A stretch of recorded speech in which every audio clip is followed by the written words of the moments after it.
Restez avec nous Thierry, on accueille en duplex à présent Romain Daubry, membre de la cellule info d'experts de Bourse Direct. Bonjour Romain, bienvenue. J'ai deux questions, une question de très court terme. Est-ce qu'il faut oublier l'idée d'un rallye de Noël parce qu'il reste à peine quelques jours de bourse là d'ici la fin de l'année? Et puis la question sur 2018, quel profil, comment se profile selon vous l'année 2018? Est-ce que ce sera l'année du pic des marchés actions, Romain? Ce serait possible, enfin... Bonjour Grégoire, bonjour à tous. Je vais vous répondre dans l'ordre. À court terme, le rallye de fin d'année, ça paraît un peu compliqué.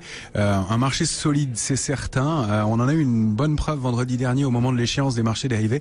On s'était parlé juste avant. Je vous disais que le marché était très couvert, que les positions d'options étaient importantes, très importantes, mais que du coup, à cause de l'échéance, on risquait des décalages un peu importants. Souvenez-vous, on a décroché à ce moment-là d'une centaine de points. On est redescendu aux alentours de 5320. Mais après l'échéance, le niveau de 5320 a très bien tenu et on a eu un volume de 4 milliards d'euros sur l'indice CAC 40 juste au fixing et le marché a remonté d'une quinzaine de points. On a ensuite rebondi pas mal dans la foulée. Donc tout ça pour dire que le niveau de 5320 il est très bien défendu. On l'a constaté encore ce matin puisqu'on a rebondi une nouvelle fois dessus et il a l'air assez solide. Donc plutôt solide pour l'instant, mais toujours un marché trading range. On n'arrive pas à sortir des bornes 5320, 5430 qui nous bloque complètement. Et le marché est très très creux depuis quelques jours. On a des volumes qui sont d'à peine 30 000 contrats futurs traités sur l'indice CAC 40 aujourd'hui. Une journée moyenne c'est 110 000 contrats, donc vous voyez que c'est très faible. On est un peu plus d'1 milliard sur l'indice parisien, donc très faible aussi. Pour l'instant, je pense qu'il ne faut pas attendre beaucoup de direction et beaucoup de prises d'initiative dans ce contexte où les marchés US sont un peu tendus à court terme, ils sont un peu hauts, où on n'a pas vraiment de prise de position et de position importante. Sur les options, il y avait des positions très lourdes, enfin importantes sur le mois de décembre. Elles sont hyper faibles pour l'instant sur janvier. Il y a 10 fois moins de contrats d'options ouverts sur le mois de janvier. C'est plutôt équilibré comme position, mais c'est pas très étayé. Alors on a des indices qui nous laissent à penser que le marché tient est plutôt bien, donc on peut espérer revoir 5430 et si on franchissait 5430, l'accélération se ferait probablement pour aller chercher au maximum 90 points à mon avis d'ici la fin de l'année. Donc je m'attends pas à un rallye gigantesque, mais ça pourrait être ce qu'on pourrait voir dans les jours à venir. Donc moi je conserve ce petit biais aussi dans un marché qui se montre solide.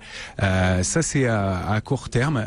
Maintenant on est plutôt en situation d'observation parce que comme les signaux sont pas très clairs, qu'il n'y a pas beaucoup de prise de position pour l'instant et des petits volumes, c'est pas le moment d'aller se jeter dans le marché. En revanche, si en début d'année on franchit 5430, il faudra pas hésiter à rentrer parce que tout le monde va vouloir se positionner et pas être en retard sur le benchmark et du coup on pourrait avoir des accélérations assez rapides. Alors maintenant, vous me posez la question du moyen long terme, donc de l'année 2018. Oui, les valorisations aux États-Unis quand même ça commence à être importantes.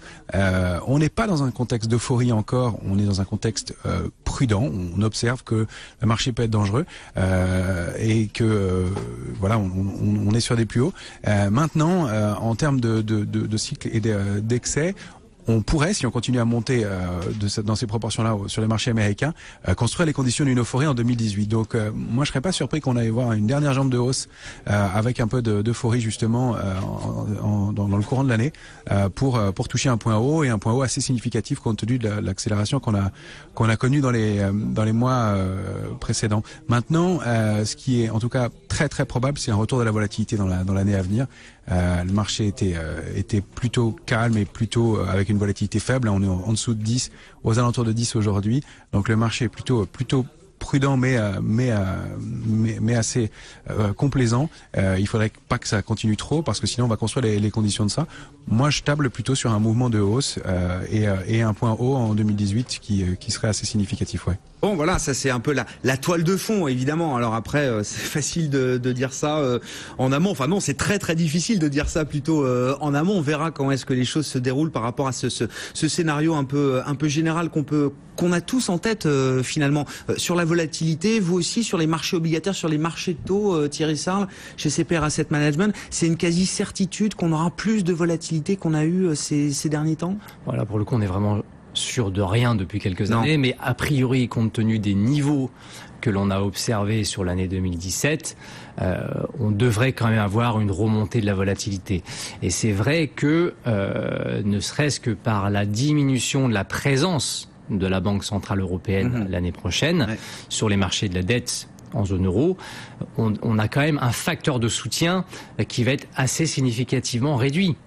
Si vous regardez ce qui est prévu en termes d'émissions de la part des États souverains de la zone euro sur l'année 2018 par rapport à l'année 2017, et surtout donc par rapport à la diminution, à la division par 2 des achats de cette même banque centrale jusqu'au mois de septembre, avec le réinvestissement des coupons et des obligations qui arrivent à maturité, sur la quasi-totalité des pays de la zone euro, la Banque Centrale Européenne va acheter entre 2 et 3 fois moins qu'elle ne l'a fait en 2017. C'est ça.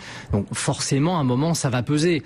On va avoir pour la première fois cette année, enfin depuis que le QE est enclenché, la politique de planche à billets de la Banque Centrale Européenne, ce qu'on appelle une offre nette positive, très légèrement. Légèrement. Mais ça veut dire que voilà, il y aura des nouvelles dettes qui ne seront pas absorbées par le programme d'achat de la BCE. Mais c'est quand même nouveau. Ah, ça va changer. Donc normalement, ça devrait être effectivement un facteur important pour la volatilité, permettre la volatilité de revenir un peu. Il y a également des anticipations sur l'inflation qui sont tellement faibles que l'on pourrait pour le coup imaginer avoir des bonnes surprises, comme on a eu d'excellentes surprises sur le volet de la croissance en 2017. Personne en début d'année n'avait parié sur de tels niveaux d'activité. C'est vrai qu'on est sur des niveaux de chômage qui sont bien plus élevés qu'aux États-Unis. On est très loin, entre guillemets, du plein emploi. Mais il faut quand même pas oublier que en zone euro, à la différence des États-Unis, aux États-Unis, la crise a provoqué une chute du taux de participation. En zone euro, le taux de participation restait stable. Donc même si aujourd'hui, on a des niveaux de chômage, taux de chômage qui sont assez élevés encore, on est quand même finalement pas si en retard que ça par rapport au cycle américain, sur l'année 2017 et potentiellement sur l'année à venir. Retour de la volatilité sur les marchés, hein. C'est vrai que ça fait partie là des éléments très consensuels sur les perspectives qu'on peut avoir en 2018 sur les marchés financiers. Romain, une dernière question traditionnelle sur l'euro-dollar, mais ça se confirme encore en fin d'année. Enfin, on a le sentiment quand même que l'euro est irrésistiblement aspiré vers le haut, avec un dollar qui reste à des niveaux de faiblesse qu'on a parfois même du mal à expliquer. Ouais, effectivement, et surtout ce qu'on note, et ce qui se confirme aussi très nettement en le comparant, ne serait-ce que graphiquement, en affichant les deux graphiques sur un même fond, c'est que l'indice CAC 40 et l'euro-dollar sont extrêmement corrélés. Dès que l'euro remonte, les indices parisiens baissent et vice versa, et c'est souvent le cas, et là c'est particulièrement visible en ce moment. Voilà. Donc tant qu'on est en dessous de 1,1940, ça reste canalisé. Il faudrait pas que ça accélère trop au-dessus, à mon avis.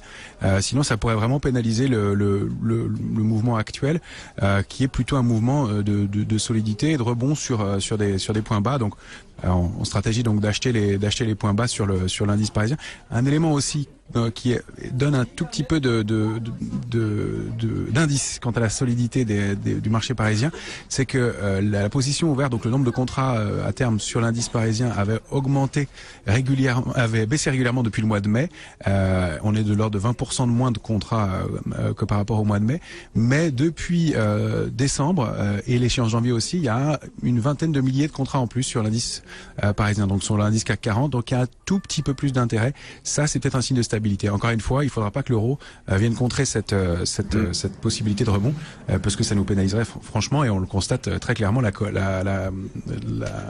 Les deux sont très liés pour l'instant, évidemment. Oui, toujours cette corrélation. Alors pas minute par minute, pas comme ça, mais sur des tendances effectivement qui peuvent s'étirer un petit peu sur plusieurs jours, plusieurs semaines. C'est quand même des corrélations qui se vérifient encore.